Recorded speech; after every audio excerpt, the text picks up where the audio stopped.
Hey everybody, this is Perch. This interesting mail, and because I think it will challenge us to think through it a little bit. Now, granted, some of you may want to editorialize a little bit in the comments about. Well, you'll see. Let me read the mail, and then we'll talk about what you won't do, right? And then we'll kind of go into it. It says, "Dear Perch Perchington the Fourth, I recently heard a video where you complained about people calling you the third, so you've been upgraded. Upgraded technically now I'm the son of the former Perch Perchington. Anyway, all right, back to mail. I have a challenge for you. The challenge is this. I'm reading in game show announcer voice. The challenge is this, sir. Ha. Let's say you want to make a story.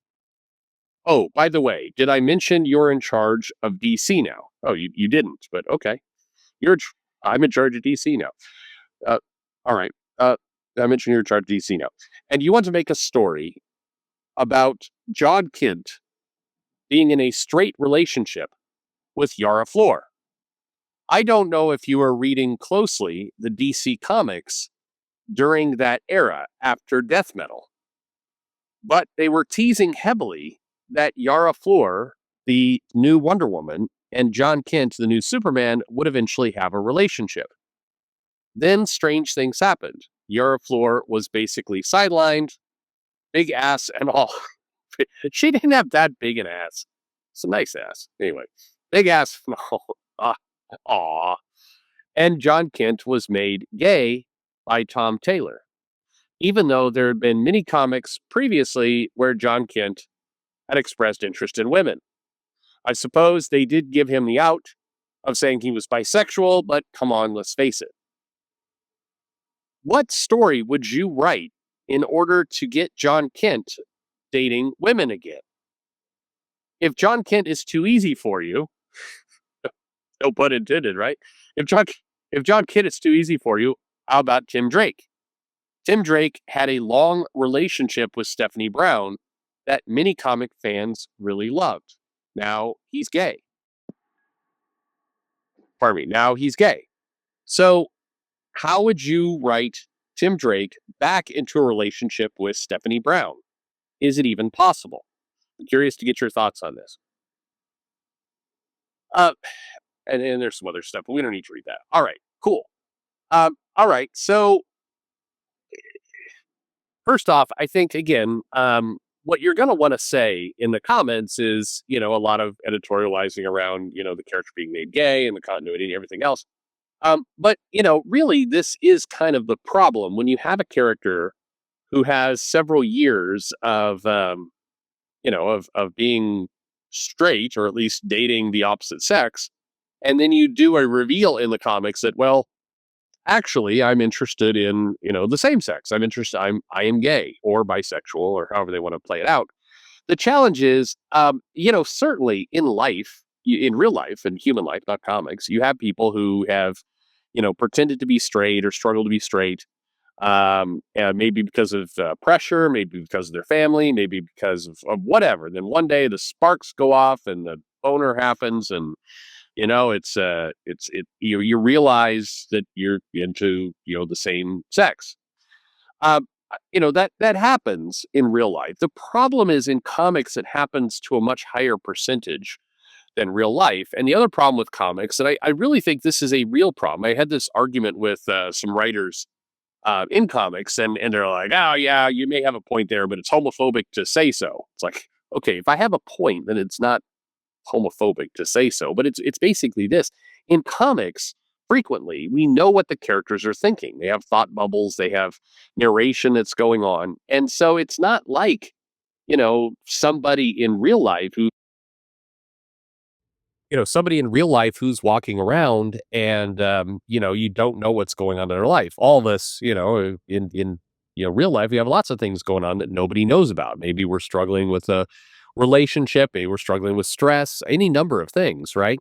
But in comics, you do know that because the thought bubbles reveal it, and it's too much of a cop out. I'm sorry, I just think this is a major cop out to say, well, the writer just wasn't revealing that part of their thoughts. It's like, oh, come on now. I mean, especially if you look at, a character like Tim Drake, in particular, John Kent has, less history in comics. I think that was from when did John Kent hit the scene? Convergence. When was that? 2016. Is that right? I don't know. Anyway, less time. Tim Drake, on the other hand, I mean, you've got close to 30 decades, or 3 decades, 30 years, 30 decades. You got 30 years or so of history of Tim Drake. And so it doesn't work to say in all of those comics and all of those appearances, he was dating women.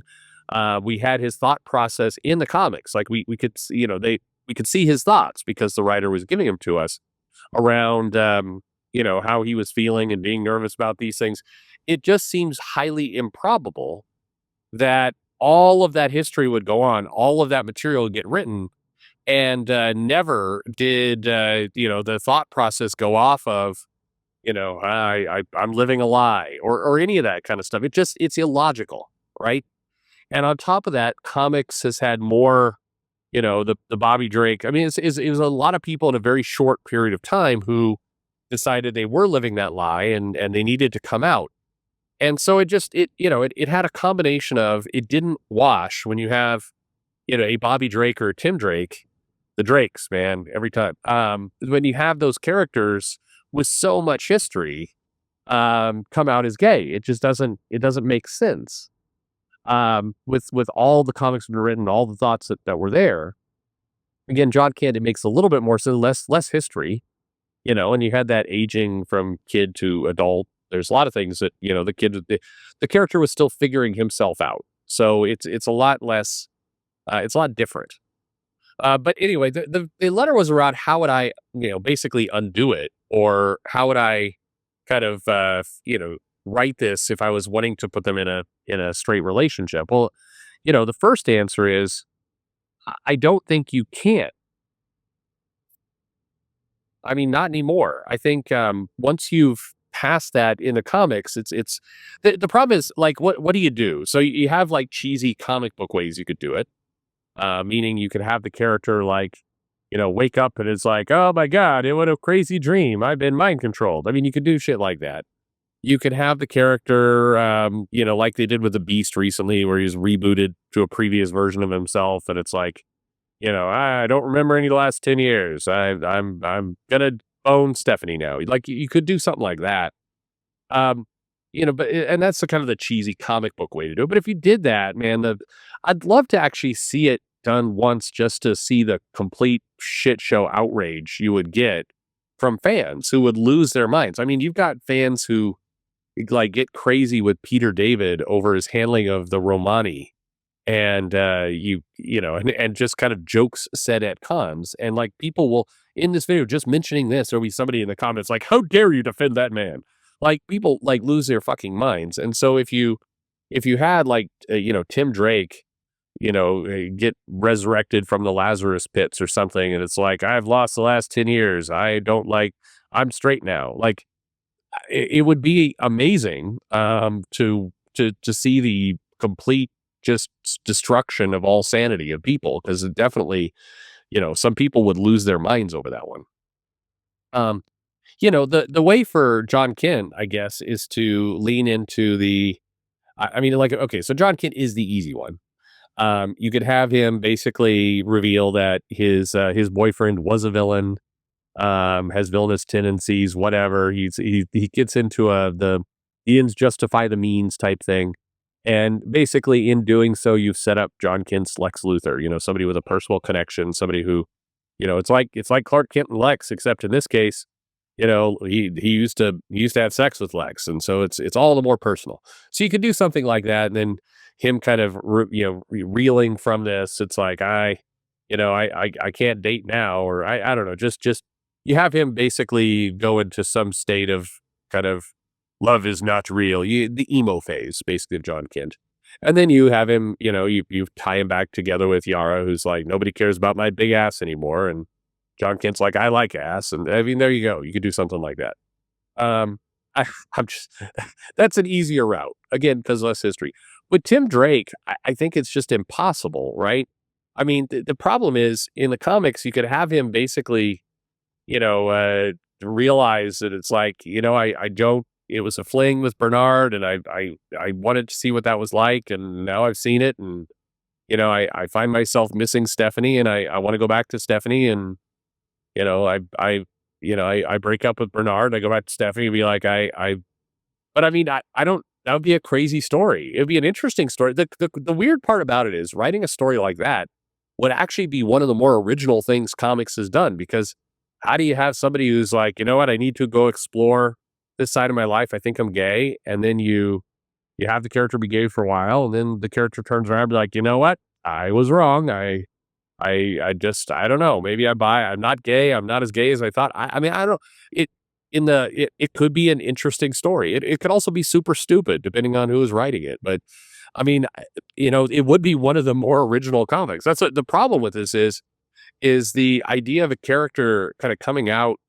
is not original anymore. It's we've because there's been several characters they've done this with kind of in rapid succession. It you got what, Marvel Boy and Hercules, and you have Peter Quill, so you basically you had over the course of about 5 years a far higher percentage of comic characters who discovered they were bisexual or gay, and yet you had all this history of those same characters, seeing their thoughts, knowing their thoughts. It just doesn't make any sense. So it would be an original story of if one of those characters started dating a woman again. Like for example, Peter Quill, who is kind of the outlaw character. What do you do with this character now? The character was dating, or well, kind of interested in Gamora in the movies anyway, and then dating slash married to Kitty Pryde, sort of, kind of. And then you basically had him being a ladies' man, written that way. And then it's the character is it's like, well, no, I guess he's bisexual. Like in the last run of the Guardians of the Galaxy, I think writers now have no idea of actually what to do with this character. I mean, like, how do you write this character now? Like, you can't, or at least you have to kind of write this character as like running around space and just doing stuff, but you can't put this character in romantic situation anymore. Put it this way: if Peter Quill dates or comes on to a woman in the comics, you are going to have people lose their shit on Twitter. Well, I mean, I guess Blue Sky now, about it, just because it's a one-way door. So how would I write this? Again, John Kent, there's a way. These other characters, I don't think there is a way. It's just, it would be interesting to see somebody give it a go.